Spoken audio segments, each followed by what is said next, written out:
Hey guys, so Oppo just launched the F11 Pro yesterday night, highlighting various features such as its Hyper Boost engine, ColorOS 6 and low light photography.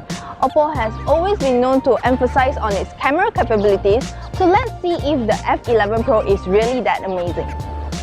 First, let's just start with its display. The F11 Pro has a 6.5-inch TFT LCD display, and frankly, it's not terrible, but it's not the best either. One issue that I've found with the phone is that it's not really bright even if it's at its maximum brightness, especially when you're viewing the phone under sunlight. The color reproduction is also acceptable, but it is slightly lacking when compared to an OLED screen. Like many newer phones, the F11 Pro has thin bezels, albeit a slightly thicker chin, but what's great is that it has an unobstructed Full HD Plus display thanks to the hidden rising camera, which we will get to later.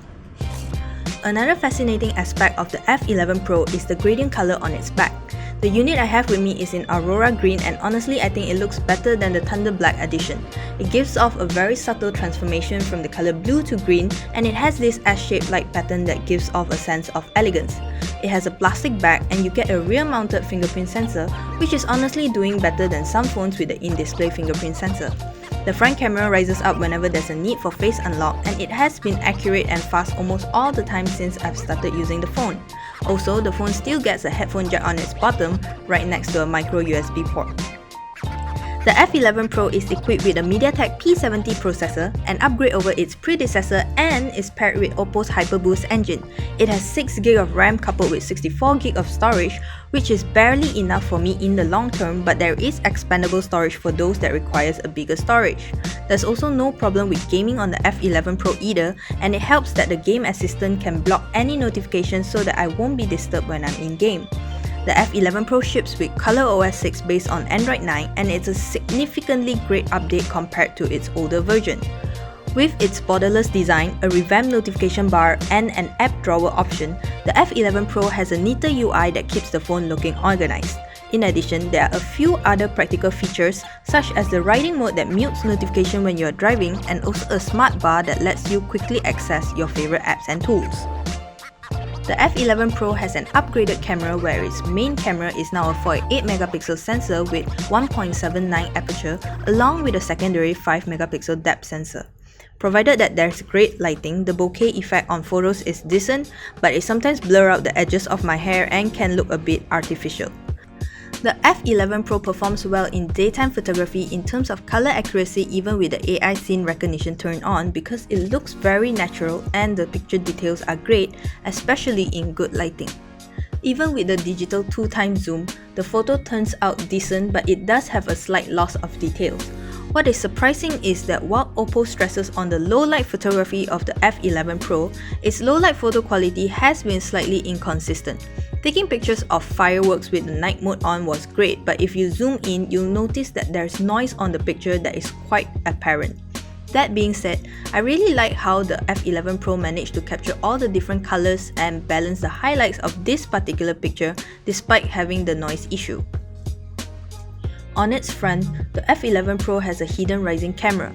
With 16MP and 2.0 aperture, the selfies look really beautiful when there's good lighting, and even with the beautification mode, the picture doesn't look over-processed and edited. In low light situation, the photo suffers loss of details and ends up grainy. However, this picture does prove that the phone can capture well-lit photos even in low light, even though the noise level is slightly higher. One thing that never fails to amaze me is Oppo's VOOC charging technology. The F11 Pro has a 4000 mAh battery that supports VOOC Flash Charge 3.0, and it is one of the best features of the phone. Oppo mentioned that the phone can fully charge within 80 minutes, and that's not just a gimmick. The F11 Pro charges fast and can easily last me a day or two if I am not gaming extensively. This is really convenient because I don't have to constantly charge my phone throughout the day, and I never have to wait too long to get a fully charged phone. At the price of 1,399 ringgit, the Oppo F11 Pro is definitely an upgrade over the F9 because it has a better processor, upgraded OS, bigger battery, bigger display, and better rear cameras. However, the F11 Pro also has many competitors like the Vivo V15, Samsung Galaxy A50, and Redmi Note 7. The Redmi Note 7 is definitely a much cheaper option than the F11 Pro, but the latter has a bigger RAM and also a bigger screen. The F11 Pro's biggest worry should be the V15 and the Galaxy A50 because both phones come with more storage and a better front camera.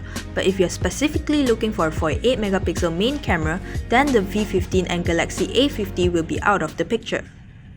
That being said, if you're an Oppo fan and you plan to stay that way, then the F11 Pro is definitely worth getting, especially if you're upgrading from the F9. But if you have the extra cash and you're looking for a really good Oppo phone for low light photography, I suggest that you go for the R17 Pro instead.